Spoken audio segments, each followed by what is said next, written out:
Hey, how you doing? It's 4:20. Let's get high.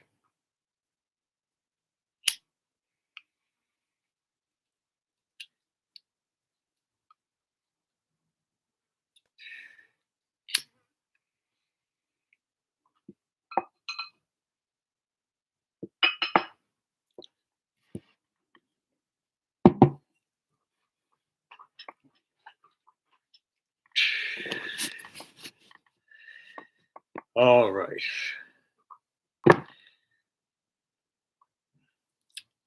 How you been doing today? I hope everyone is well. A lot of turmoil going on in the world.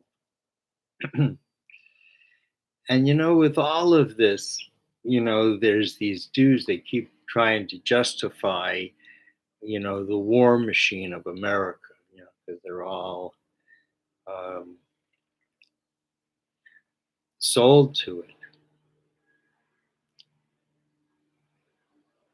So, and there was someone, I forget who it was. I was watching him on the news. I know it was Michael Moore. And he was saying what, probably, just so many of us are thinking that all this money that they spend for this stupid war, 20 years of this, and besides, the people, the cost of the Afghanistans, of the of everybody, and all, even those that didn't come back with actually, a physical wound. So many suffered just the mental trauma of having to see children killed, and I mean, it just it can't help but to affect the human being because the human being is basically compassionate. That's our trip. That's what's being. That's what being human is. Uh, Compassionate, and the main um, ingredient of compassion, see, is kindness, and in Hebrew, the word 72, which the number 72, which is the gematria, the equivalent of the word chesed, kindness, is also like considered the highest number relegated to the human being. That 72 is a very high number. And it's interesting to me. Uh, Someone asked me, this was a very far out thing, so maybe I'll just relate it.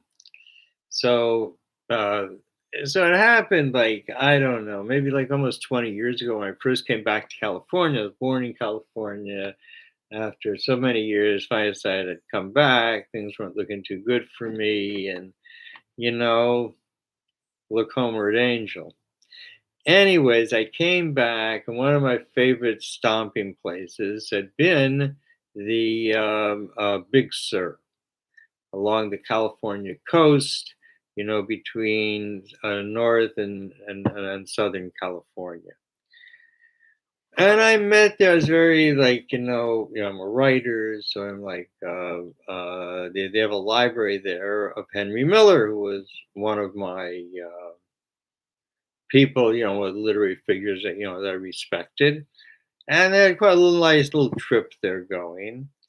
And he had left this place. Uh, they had asked him before he died. He lived for a very long time, Henry Miller. Henry Miller is considered the person who made fuck a literary word. And he once said that the only reason he didn't get the Nobel Prize for Literature because he had written over 300 books, and he was like really very smart, very good with language, just like poured this stuff out.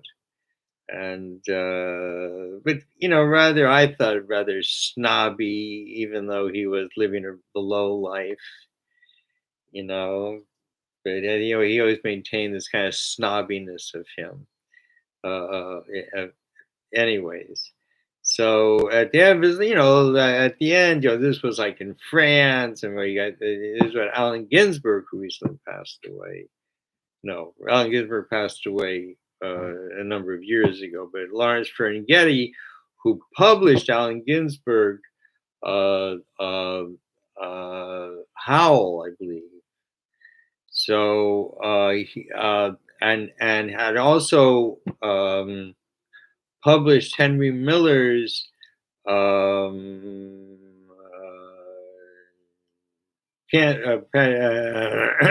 Tropic of Cancer.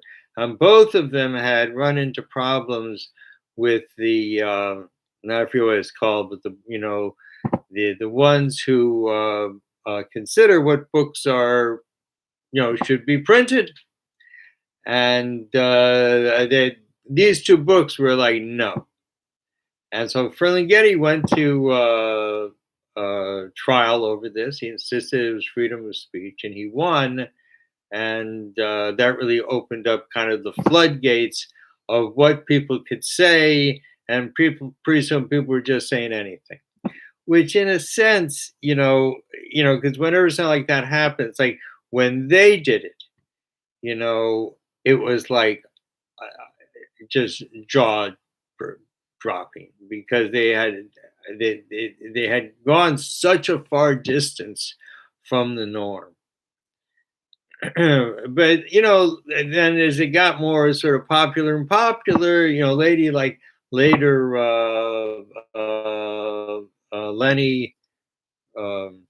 Lenny Bruce.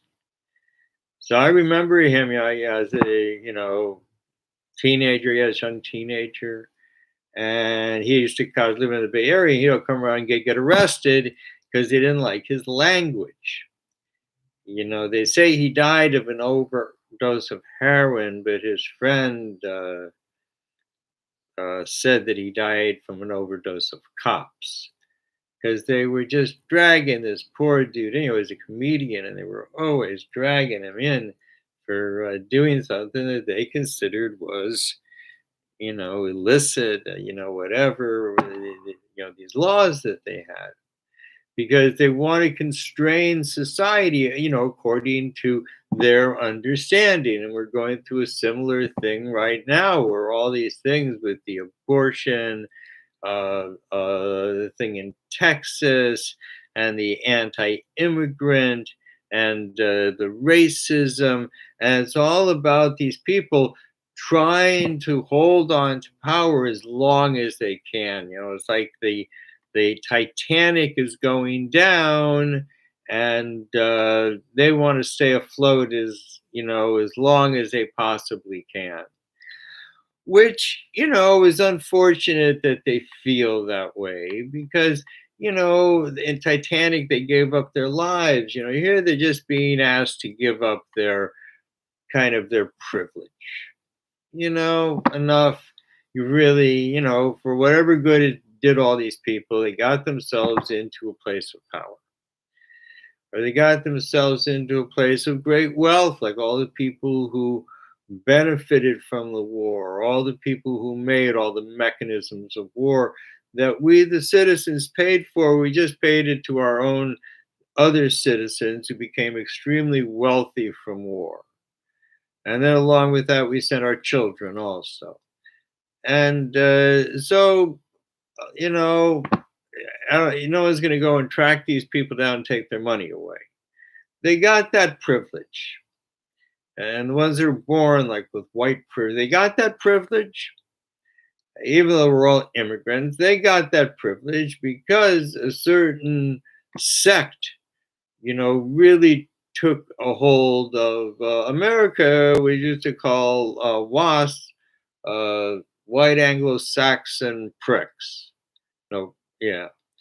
And they just to this day, they run the money, they run everything, and but they feel, because soon America will be a majority minority country, which is just great, which is because that's really what America is. There shouldn't be any like majority in America.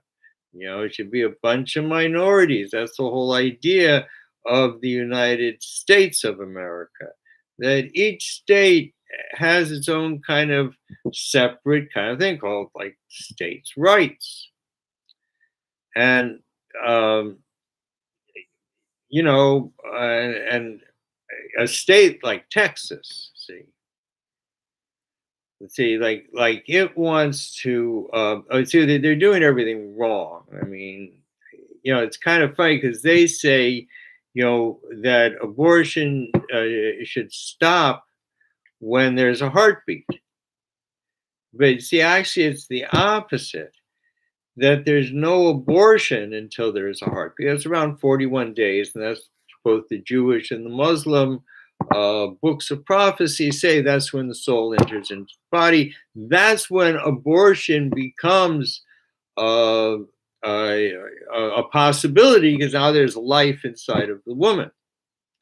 Before this time, it's just the placenta. There is no life. It's just the placenta.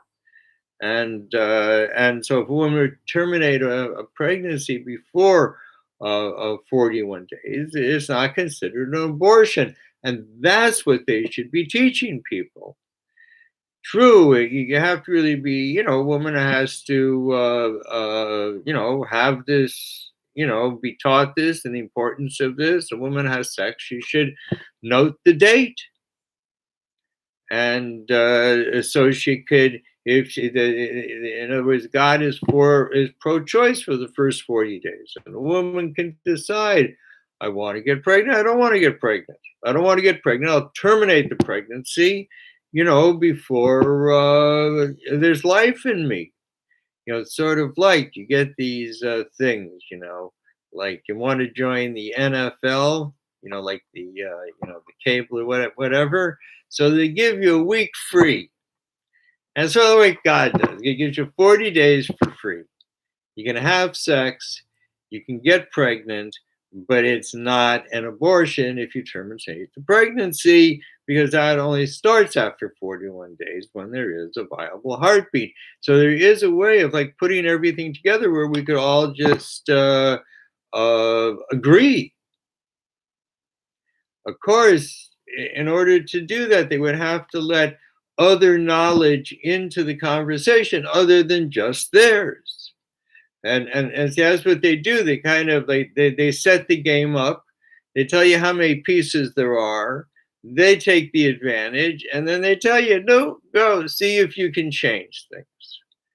And if you actually manage to change things, they'll just change the rules, like they're changing the rules about voting.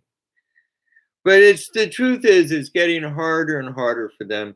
And the more they do it, and the more that it becomes so self-evident to everyone in America that these people do not have the welfare of America or the world or anybody other than themselves in mind. And there's only so far that they can change the rules of, you know, uh, like a voting, and there's only so much they can do. And I'm wondering, with the Supreme Court, what they've done by just turning, their back on this issue, allowing this to go forward, that, there's a lot of pissed off women out there. And if you thought that January 6th was something, you want to see women pissed off about messing with their bodies, the Supreme Court better watch their back, man, because, worse than a mob of men is a mob of women. That's what I think. And you don't want to be pissing off the women of America, because, they sold this idea, which is now in the Supreme Court, that birth that life begins at conception. And even though no one in the world accepts this, ancient people, modern, no one accepts this. That's when life comes into the, as far as like, there are groups of people who talk about it as ancient, everyone, ancient people, everyone has the same question: when does life begin? And it's generally sometime in the future. Only the Catholics have this most stringent view, which allows women no choice. And now that's sitting in the Supreme Court, who made her views known, in her remarks to Congress before they voted on her, which it just astounds me. I don't know how it is that a justice can do that, because it's not supposed to matter what their personal opinion is. And for years, they've always, asked these questions, and the prospective judges, really declined to answer. They would say something vague, because really it's no one's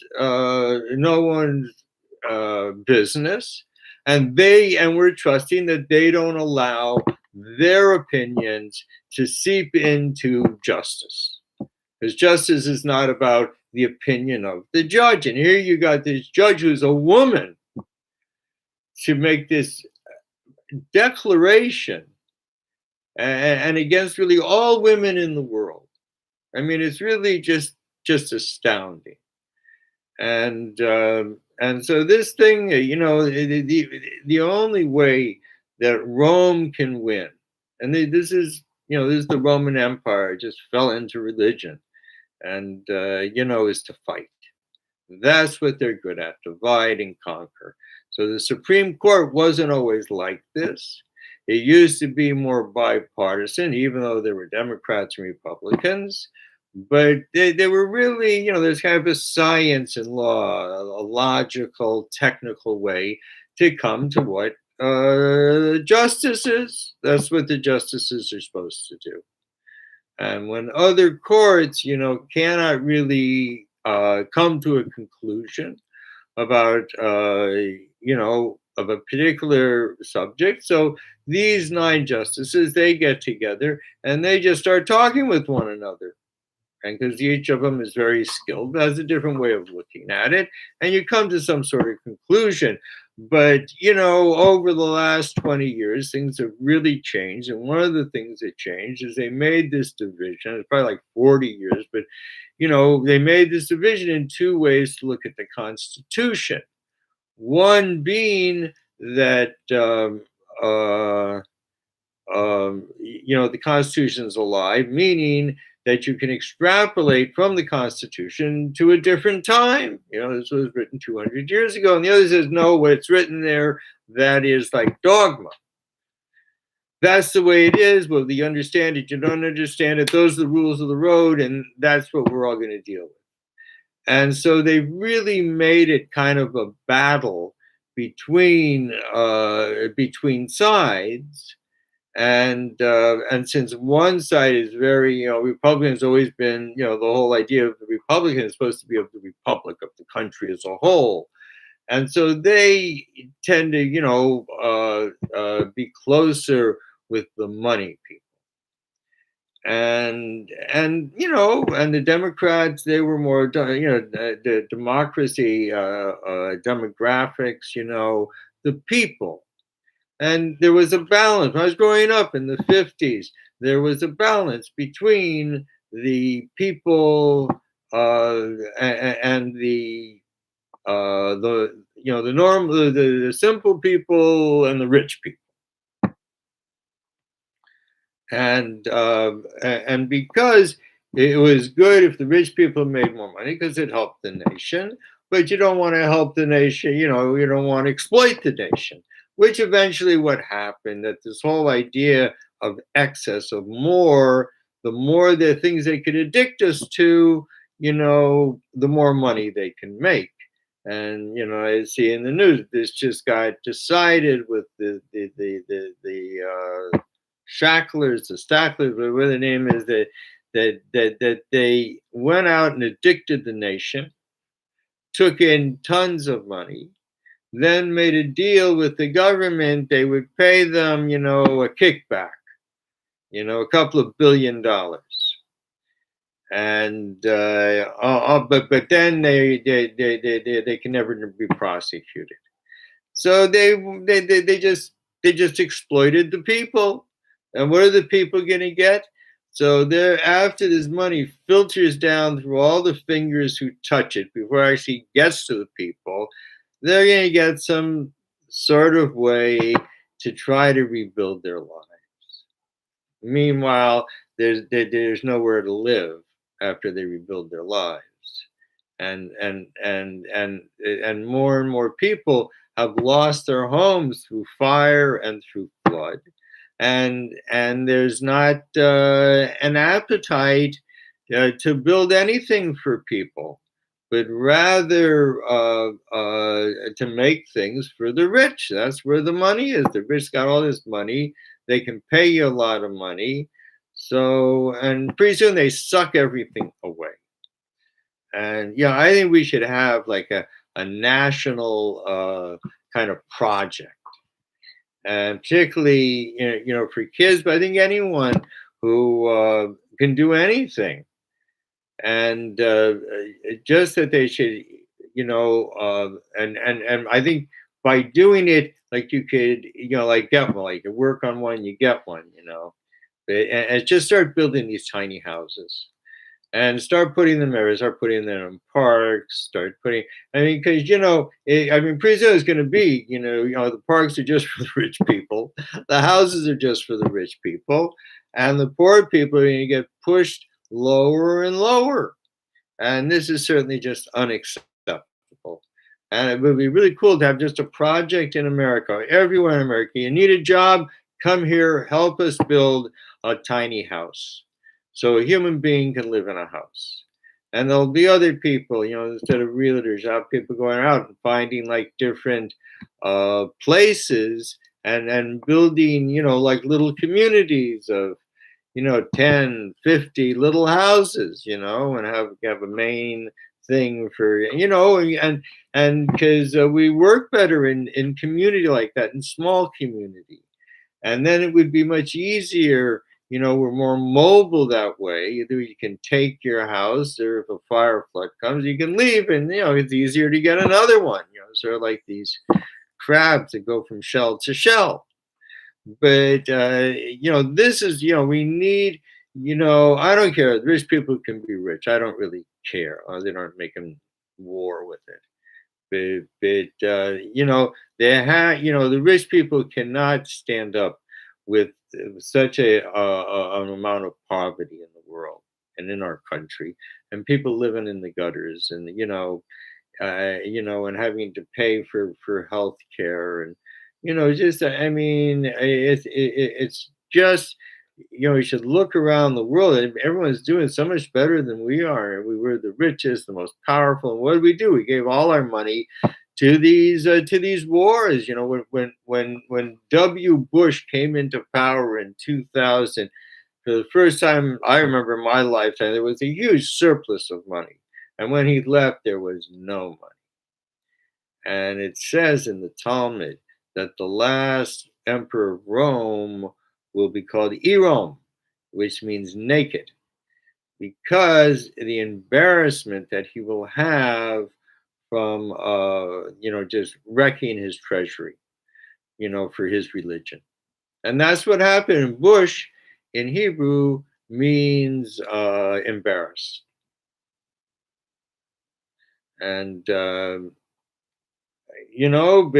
then you get, we were in such a bad state, and then we had a real opportunity with Obama, but then you got this other lunatic, and this guy is so bad that people completely forget about Bush. Bush is now like an honorable guy. You can, compare it to Trump, and say, Trump was not the king of anything; he was the king of chaos. And this whole thing is coming to the end. He was the last emperor, and it's interesting because the storm that hit New Orleans was on the same day as Katrina. And Katrina, it's interesting that 2 years before, yes, 2 years before, uh, 2 days before and 2 years before, Mars came closest to the Earth. And then 2 years later, 2 days later, Katrina came, and that was the end of this braggadocious, we're just doing great, we're America. Everyone saw how and had pity on America. That America gave so little, uh, uh, cared so little about its populace that it would let them starve in a city where if they went out to get anything, they were shot. And everyone in the world saw this. America saw it, and that was the end of Bush dynasty, and that's also really was the end of Rome. It stretched out a few more years till now.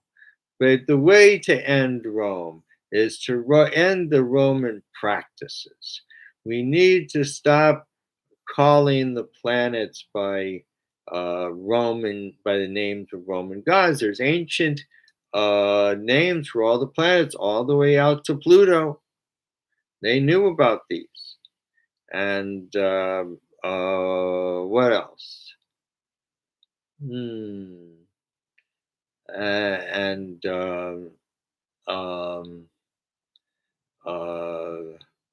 and time, how they measure time from their mythical god, some Jewish rabbi, and so these are things that we certainly need to change. And seeing that woman, the 1,000 years of woman is only 220 years away, seems to me we should have a calendar that counts down, because that's something that we can all, get into the thousands, who cares? But, 220 years counting down to that, recognizing that on the horizon of these 6,000 years is something that's just going to be beautiful, and we need to prepare the world for it, not by going out into outer space or by killing one another or even competing, for life sustaining things, but rather to show ourselves as true human beings